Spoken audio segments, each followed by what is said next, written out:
Hey there, Documenter. In this video, we're going to walk through setting up the generation link for creating your PDFs. If you've already connected to Airtable and set up your template, you're all set to generate a PDF. For this example, we'll be using a simple invoice base that has some linked tables. First, in the table where you've connected with Documint, create an attachment field to store your generated PDF. Feel free to name it something that fits your workflow best. To store the generation link, we'll also make a button field. You can name it anything you like. It's entirely up to you.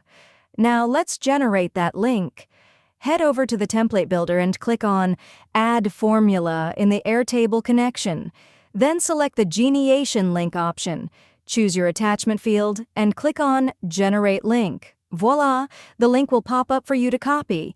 Once you've copied it, go back to your base, find that button field, and paste the link there.